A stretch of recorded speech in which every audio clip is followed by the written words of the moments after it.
Back, we're still talking NSARS, and I'm joined now by Wale Oshunde, who's a lawyer. Thanks for being here today. Thanks for having me. So yes, we're talking NSARS. It's been a very heavy week in Nigeria. A lot of people, it started out, like whispers. For the last 3 years, pretty much, it's been on. But this week, it became very organic, and we saw protests across the country. And like just about an hour ago, the Inspector General of Police announced the full disbandment of the Special Anti-Robbery Squad units, and which is cheering news. So a lot of people are excited about that. But what got a lot of people a little confused or wary of the announcement is the fact that the officers are going to be redeployed into other units in the Nigerian police force. How does that sit with you? So you see, the very first point of call for me is the fact that we must all get to that juncture where we tell ourselves the truth. The police is supposed to be our friends. I mean our friend, right?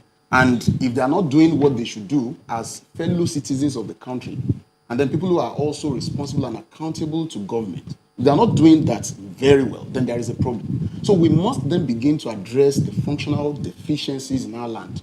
That is exactly what we must begin to do first of all. Now, I'm not even bothered about whether somebody is going to be redeployed and what have you, but I'm bothered about the character, the orientation, and the mental element of that fellow that will be, in the police force. And so that's exactly where we must then begin to look at all of these issues very dispassionately, very creditably, and very seriously. You see, as a country, we must begin to look at St. Limes, and then we begin to copy whatever is good and is, admirable, in whatever they are doing. If you look at the police all over the world, or should I say in advanced situations, you see that they are very respectful. The way they even are, absolutely, even when they are arresting you, they'll be very respectful. Do you want tea or coffee? Do you want a cup of water or whatever? And they're arresting you. In fact, in some other climes, they would even call you to say, we are coming to visit you today, or we are coming to arrest you. So you are prepared, and all of that. So, and then you don't even begin to just engage people without investigating them, without being very sure that they are criminals or that they are, they can be alleged of certain offenses and all that. What you find here, even by ordinary police officers, is that you're going on the road, then somebody stops you. Hey, wait. And what do you have in your bag? And what is in your pocket? And, who's the owner of this ATM card? And I even add that some police officers even have POS machines. How do you even explain that? I do not even get it. So these are functional problems that we need to fix. So it is really not about the fact that somebody is being redeployed and is now going to be, heading FIU or one other segment of the police force. Well, let's go to Abuja now, and we're joined now via Skype to continue this NSARS conversation.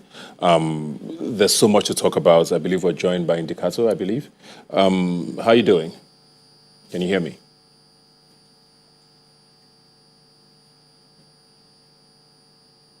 Oh, sorry. We're joined by Honorable Austin Brimo. Can you hear me? Yeah. Very well, thanks. You're a media representative for the Nigerian Police Commission. Thanks for joining us today.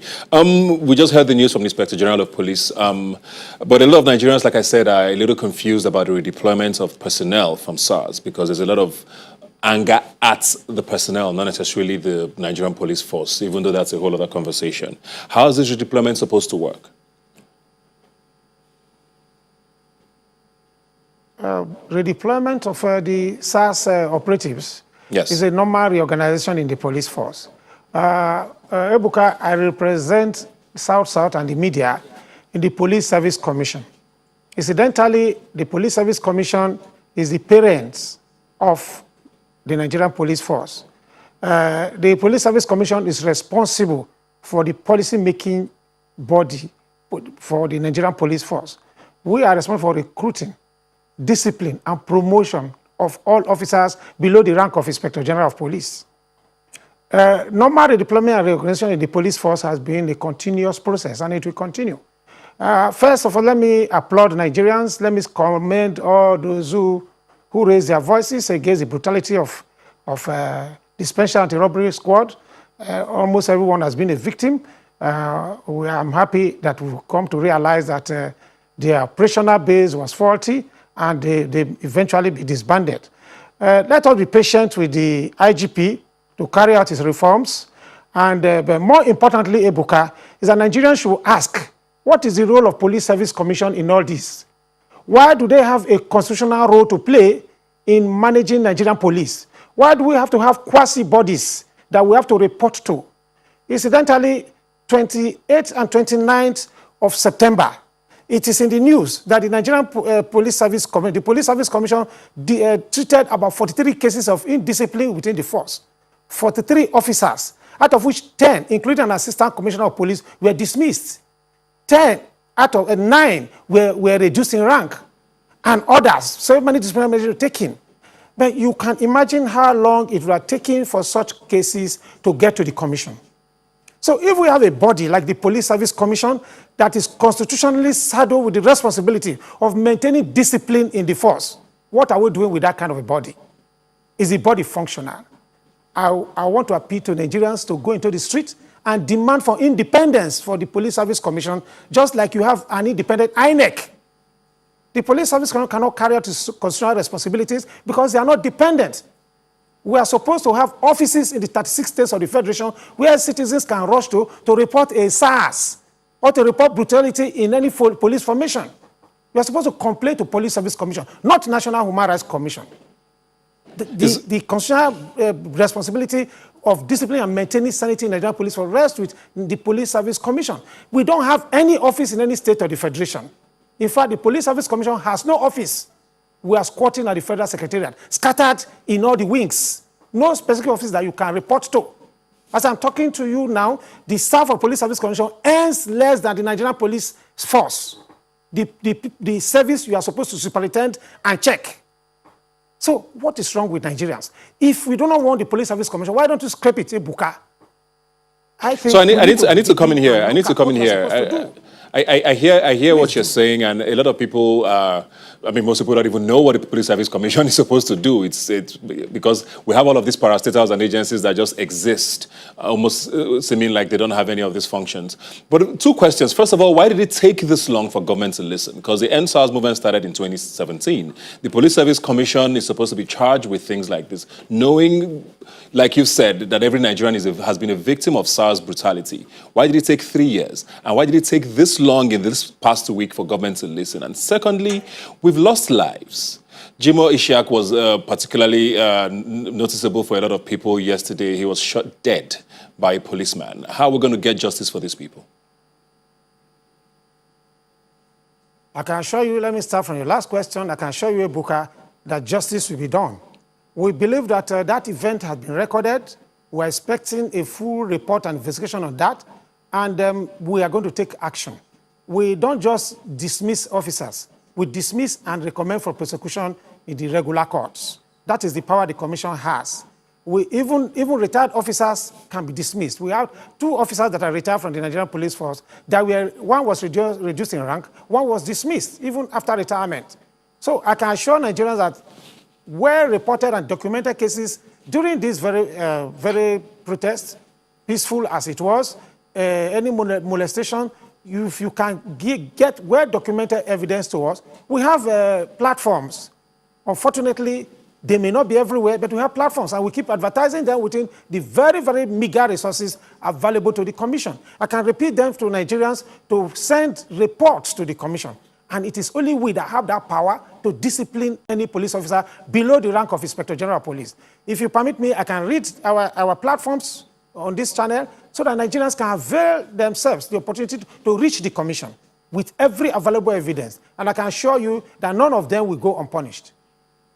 Okay, I'll come back to you. Let me quickly ask you, Wale, very quickly. These protests have become a very big talking point, about how peaceful they were for the most part. Mostly turned violent by the police because, we saw tear gas being sprayed, we saw gunshots, we saw people being killed. This right to protest, looking at the way things turned out in the past week, how do you feel? Are you confident enough about, the power of the Nigerian citizen to protest? Absolutely. It's a constitutional right. You see, Section 40 of our Constitution is very clear. You talk about the right to peaceful assembly and, association. It's a constitutional right. No government can even take it away. Nobody can yank it off Nigerians. So the moment we see a defect in our society and then we think that the government should take the bull by the horn and do the right thing, then everybody has the right, or should I say every Nigerian has that right to exercise his or her own, conscience or whatever expression that he or she has, And I think the government is now getting to know that Nigerians are very powerful people. And, we've been saying it, the greatest office of the land is the office of the citizen.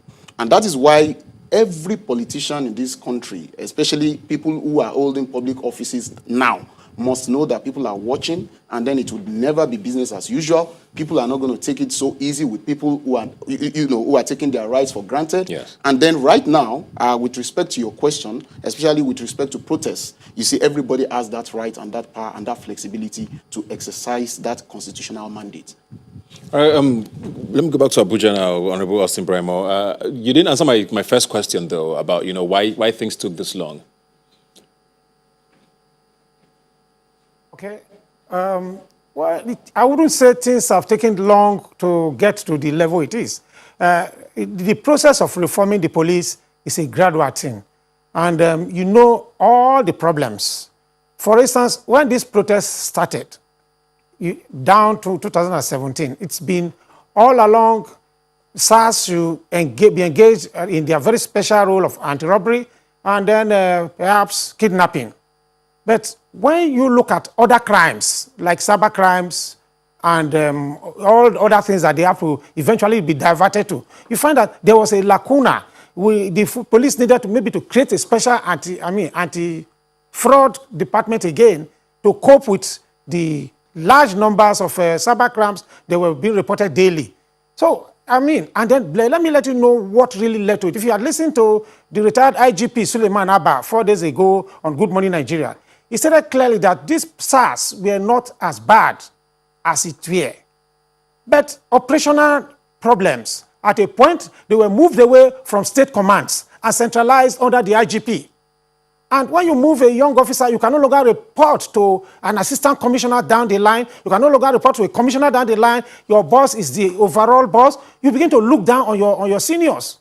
And then this was where we got it wrong. And I agree with Suleiman Abba that if we had allowed the operational commands to be even at the lowest level, a DSP will not even report to his senior, who is assistant commissioner, deputy commissioner, commissioner, AIG, DIG. You are reporting straight to IG. It makes them power drunk. And this was where we lost it. And that's why the gradual degeneration continued from that 2017 gradually, until we have to get this far in the present protest level. All but right, I must also warn my brother Buka that the protest, I want to state that the protest, as you see it, was not as it should have been, so that we warn ourselves. A lot of criminal elements infiltrated this protest. I've been on it for the past 2 days. In Abuja, it was quite peaceful. I intervened in several of the places and made sure no protester was arrested or detained in any station. I got reports from Abeokuta that the protesters who went to the Alakes Palace, they were addressed by the CP and the traditional ruler in Abeokuta. I need to I'll come back to you, sir. Group now went... I'll come back to you. Sorry. I'll come back to you. I just need to quickly have another guest joining us, Indikato, who's a human rights activist in Abuja, who has been at the center of most of the protests there. Indy, if you can hear me, how are you doing? I'm doing fine. Hi, Abuka.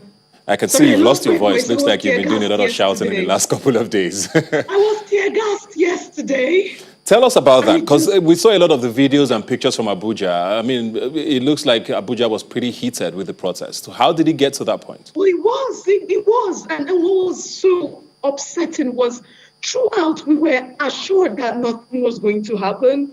And it scares me. It just shows that, look, in the line of issues, like in the line of command, there is no central authority in the Nigerian police force. Because calls were going out to Frankenberg. He said, oh, he's upstairs. He's just going to eat. Nothing is happening. Everything is peaceful. And then evening came and they just unleashed on us. And this is right at the IG's office. Right as we speak, Ebuka, if you scroll through your social media, young people in Abuja are being attacked by the police right now. And so what is the IG telling us? If the IG is telling us he has ended SARS, it means that he's saying he agrees with our protest. He agrees with the reason for our protest. So, Mr. IG, if you agree with the reason for our protest, why are we being attacked, shot at, hot water being thrown at us young women being beaten, young men and women having to run into the bush right now. So if you say you agree with why we are protesting and you have ended SARS, why are your police officers attacking and brutalizing protesters and young people right now as I speak? How did you? Something is not happening. Sorry to cut you there. How did you get to that point? Was there a trigger? Because, like you said, yes, you were protesting. You're in front of the IG's office. How did it get to the point where tear gas became the option? They would come out, and you would have CSPs, deputy commissioners of police, and young people said, "No, we don't want to talk to anybody but the IG of police. Your citizens are in front of the office of the IG of police. He should come out and address us." And it's not too much to ask. It's not too much to demand. And to the man from the Police Service Commission, I don't know how he wants young people to feel when you say you can run to them, but he's also saying that the answer to civil disobedience anywhere to be brutalizing and killing. What was the young man doing in Obama that he was killed? This is not the point. You must read the room. This is not the point where you start accusing youth of criminal activities. We have not spoken about all the police officers who attacked young people. What do you do in a country where people are fed up and do not have justice? Nigeria has lost the concept of justice. That is the problem. And when a country has lost the concept of justice, people will interpret justice how they know it. No, back to the IG reading that paper for us. We want to see this in the Constitution. You are telling us that you are taking these same rogue officers and you're putting them, inducting them back into other units in the police.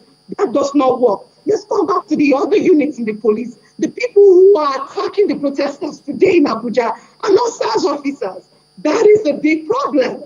It means that, look, this conversation starts at NSAS and ends with reforming the police. And when we say reform the police, it is not that Police Reform Act which gives the police unfettered access to people to arrest without warrants that we are talking about. No, Nigerian youth deserve better. And this is an opportunity to tell everyone that no, it is not over. What has been read on that paper does not translate to what is happening on the streets right now. It is not hearsay. The young people you are hearing about are people that I know, people who work in government, people who own their own organizations, children of the who is who. Nobody is exempt from what is happening right now. We are all being attacked. I was attacked yesterday. I handle human rights right now. It's not working, Ebuka. It's not working. You're calling different levels of the government and they're telling you that the police are sure that there will be no attack. So why is the IGP and his men showing us that there is no central command, that CSP Aisha Yusuf can take orders even when they claim that the IGP of police said that young people and protesters should not be attacked? Something is not adding up. Something is not adding up, Ebuka, and young people must not back down. I'll come back to you, Ndi, very passionate there. And Wale, you hear this, and you can see that, like we said, Lagos was pretty much peaceful. You know, protests have happened every day in the city of Lagos. But we've seen these clips from Abuja. We've seen the pictures. We've seen the videos. We've seen people arrested across different states. And as I was talking about, you know, the rights of the citizen to protest. When you hear her and how passionate she is, does it give you a feel that the government understands this right? It's unfortunate, and I think first of all, I'd like to sympathize with my brothers and sisters who were on the streets, and then, of course, those who were chased away, you know, in a very ruthless manner right there. You know, that's really unfortunate and uncalled for. It wasn't necessary at all. You know, I think I saw one other clip where a particular commissioner of police was trying to talk to the people, you know, was trying to also even join the protest and all that. And I think that's actually the way to go. You see a series of protests in, you know, these so-called sane climes, and you see the way even police officers would even join some protesters just to, you know, engage them, you know, and let them also feel that they are also part of the movement and all that, and then, you know, stylishly, you know, strategically now take over, you know, the reins of affairs from them and all that, and then, you know, ask them to go home. That's exactly what we should begin to do. But you see, let me tell you something. I'm really worried about the sincerity on the part of government and, of course, the police force. Because now that you have said that, oh, look, I'm disbanding this unit, or I'm disbanding SARS, and now there'll be another creation, or those guys would then be joining another unit. Then it means that you're still recruiting same set of people and same set of officers with the same mentality. Exactly. So that's actually my own worry. And like she rightly said, we really need to ensure that we drive this down, the spines of our government officials. We must let them know that Nigerians are watching, and we're not going to take, lies anymore. That's actually the truth. So if you know that you really want to engage the people and tell us what exactly you want to do, bring it out very clearly and let everybody be, involved in the process. You see, what is the function of EFCC, for example, when you're talking about financial crimes and what have you? Because what you're trying to achieve here, or what SARS has been doing over the years, is to now take over the functions of even the EFCC and the ICPC. They want to now go after people who are into cyber crimes, who are into street robbery and all these. Of course, EFCC is not in charge of street robbery and all that. But when you're talking about cyber crimes, you're talking about other menial crimes for which EFCC or the ICPC can actually go in and interrogate or take charge of, then you are now seeing SARS, and there is a problem. Let me quickly go to you, Honorable Brimo, before we go now. How can the Police Service Commission be reached if we need to relay complaints? Very quickly. Yes, we have lines here. We have you can reach the commission on 070-3407-2677. 070-3407-2676. I can repeat the lines again. On SMS, reach us on 070-3407-2676. The second, 070-3407-2677. Send SMS anywhere you are, the commission will receive it. Then our email is info@psc.gov.nigeria. We're on Twitter @policeservice_C2. And then our website is www.psc.gov.nigeria. Please get to us with your complaint, and we will rightly address those complaints. Like I said, we are the only constitutionally empowered body to supervise and take measures against the police. Every other reform you are talking about will come to naught if you are not empowering the only body that has the constitutional power to look at the supervision. It's our job to supervise. Every complaint against the Nigerian police ideally is supposed to come to the commission, and the commission takes the right constitutional steps to redress them. Thank you very much. Thank you very much. You want to say something quickly? Yes, I think, very quickly. You see, in this country, we must begin to know that Nigerians are not interested in, whether it is this commission or that commission and all that. What Nigerians are really interested in is justice. And then the ordinary man on the street would not even know the Police Service Commission. What the ordinary man on the street knows is the police force. And then when I go to a police station, I deserve justice. I want to see that my right is being taken care of and that nobody is trying to trample on my right. That's exactly what we must begin to tell ourselves. If the Nigeria Police Commission needs to go to the National Assembly to enact any law or to lobby the National Assembly to do whatever thing, just so they are able to take charge of their constitutional mandate or their activities, they should do it. It is not the Nigerian people that will go on the streets and then start saying that the police commission, the police service commission we need to go, but I need to just say goodbye to Ndikato. I know you've lost your voice, but a final word very quickly, one sentence. What I feel right now is that young people, we shouldn't back down.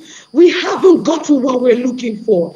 At this point, this announcement feels like you are isolating protesters because most Nigerians don't even know what is happening. So they would say, oh, they have ended SARS, why are you on the street? It's the same way they ended it all the other years. We are not satisfied with those 5 things that the IG listed. We are not satisfied with the response of the police to this. We demand justice for everybody, every single Nigerian that has been affected by SARS. We demand that a panel be set, they be heard, and justice be served. And right now, an inquiry should be set in the conduct of the police in the SARS protest, because even for the protesters, we demand justice. Thank you, Ebuka. Thank you very much, Ndikato. Thank you very much, Honorable Brimo and Wale Oshinde, for joining us today. The conversation is just starting, I believe. There's a lot that needs to be happening, and we're looking to the Nigerian police force and the Nigerian government to do the right thing.